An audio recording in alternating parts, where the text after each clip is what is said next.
wind was blowing fiercely. "Look at that!"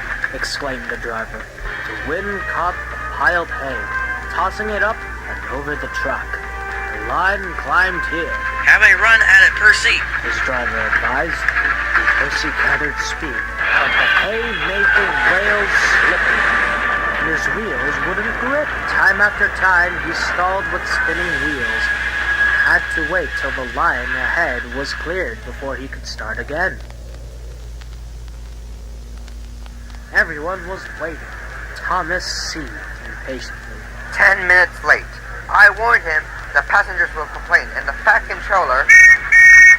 Then they all saw Percy, laugh and shout.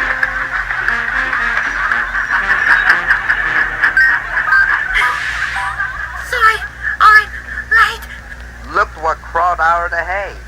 What's wrong? Talk about hairy calipers. It's worth being late to have seen you.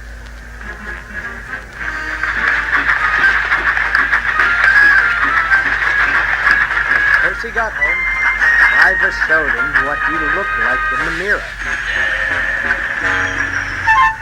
That's my buffer. No wonder it's all up. I'm just like a woolly bear. Please clean me before Toby comes. But it was no good. Thomas told Toby all about it. He might look like another festival ready for a match.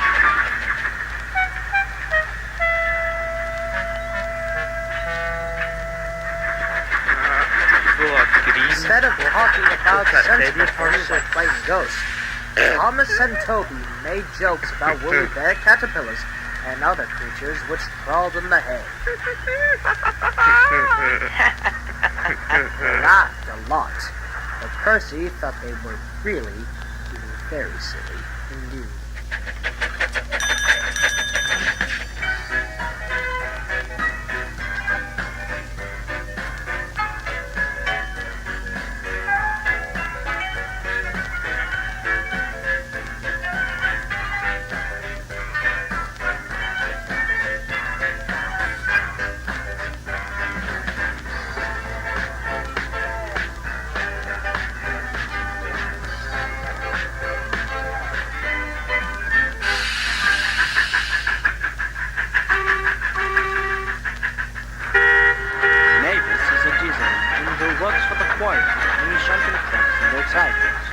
She has 6 small wheels, hidden by side plates just like Toby's. Mavis is young, full of her own ideas.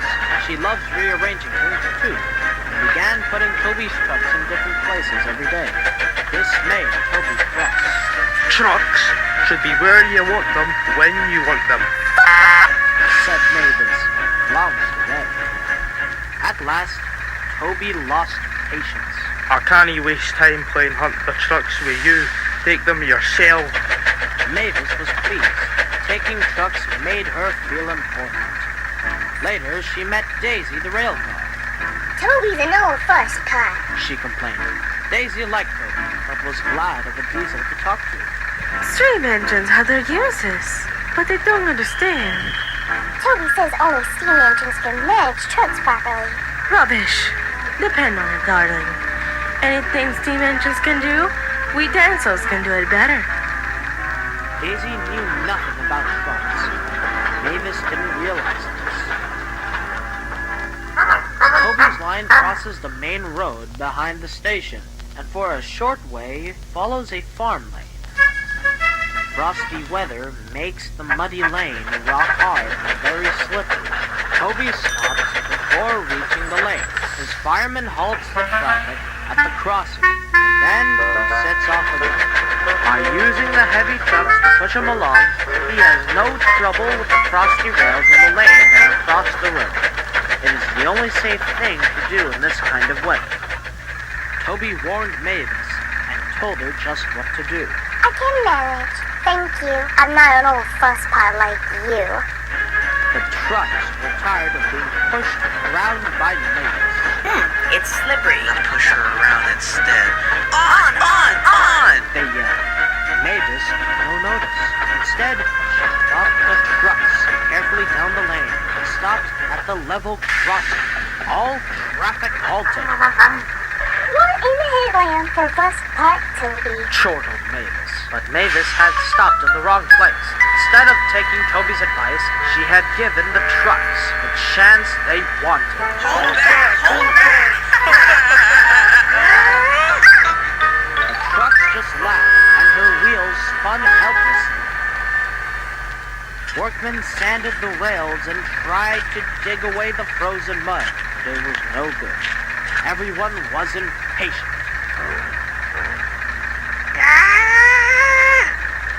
Toby was in the quarry when he heard the news. I warned her. She's young yet, and She can manage her trucks herself. they're your trucks, really. Mavis is supposed to stay at the quarry if the Fat Controller finds out. Said Toby thoughtfully. Yes. He and his driver agreed that it would be best to help Mavis after all.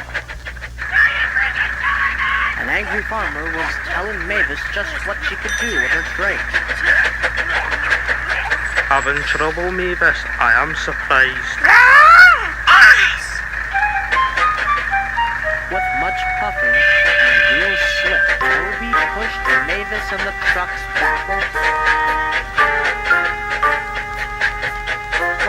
The hard work made his fire burn fiercely, and his driver spread hot cinders to melt the frozen mud.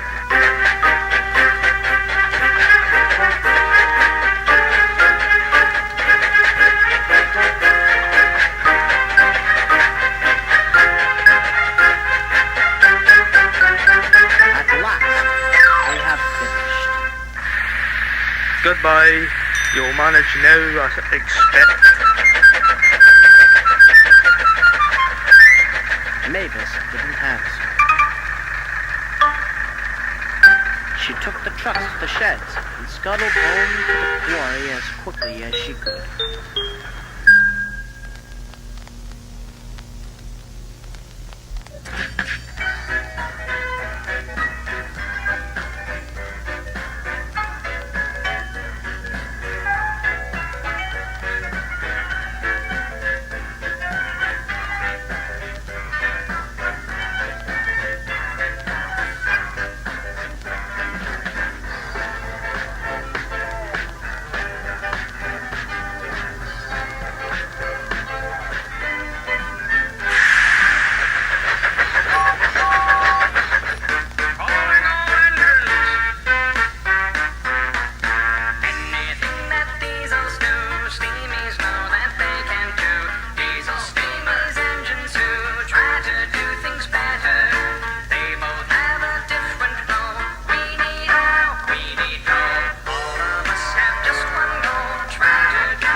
One day, Percy arrived at Bob Boys to collect some stone for his trucks.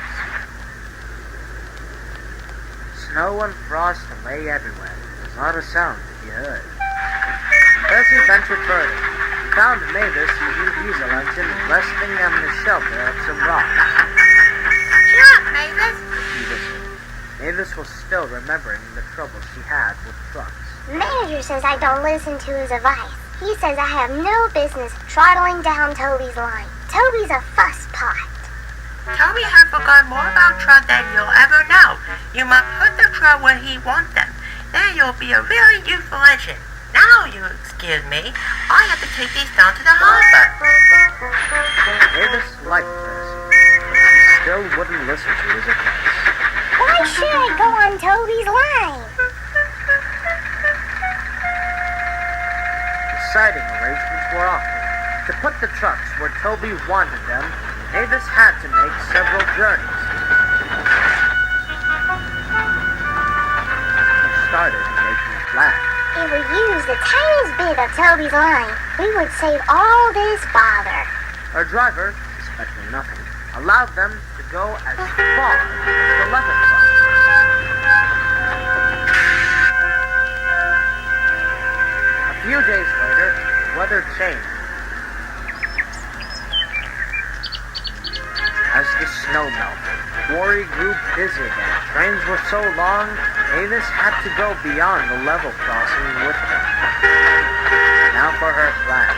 She would go further down the line without seeing her fault. Can you keep a secret? Yes. Will you bump me at the level crossing and tell no one I ask you? The trucks traveled. But while Mavis was away, Toby arrived, decided to jump the trucks himself. The trucks decided to bump him anyway. They reached the level crossing, and Toby's brakes came on. This was the signal for the trucks. They yelled. Toby was away, with the truck screaming and yelling behind him. No one realized that melted snow had turned into a stream. Ahead, into a torrent. The bridge above it was about to collapse. The rails were now like a tightrope across the thundering water.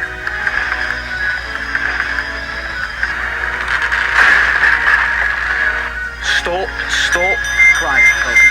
His driver fought for control. It came nearer and nearer to the bridge. The driver braked hard. Toby stopped, still on the rails, but with his wheels treading the tightrope over the abyss.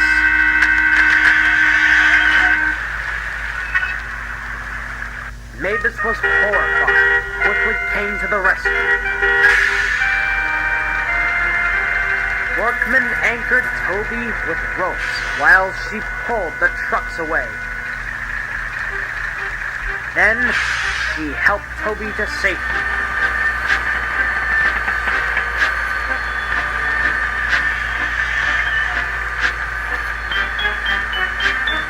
I'm sorry about the trucks. I can't think how you managed to stop them in time. Oh well, my driver told me about circus people who walked tight ropes, but I just didn't fancy doing it myself. Later, Fat Controller. A very smart piece of work, Mavis. I heard you did well too. It was all my fault about those trucks, sir. But if I could What? come down the line sometime, sir. Toby says he'll show me what to do. Certainly, if your manager agrees. And so it was arranged. Now Mavis is as happy as can be. And the Fat Controller thinks she's really useful indeed.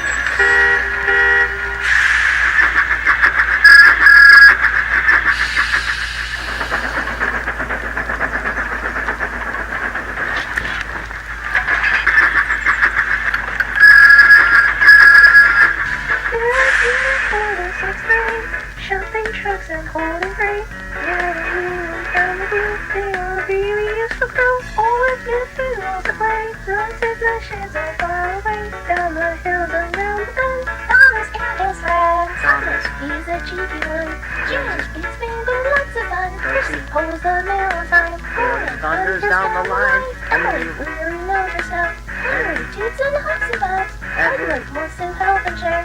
Toby, he is wise and he square. Get to the Quarter six sleigh, shunting trucks and pulling freight. Red and green and brown and blue, they are really useful crew. All with different rules to play. Round in the sheds and far away. Down the hills and around the bends, Thomas and his friends.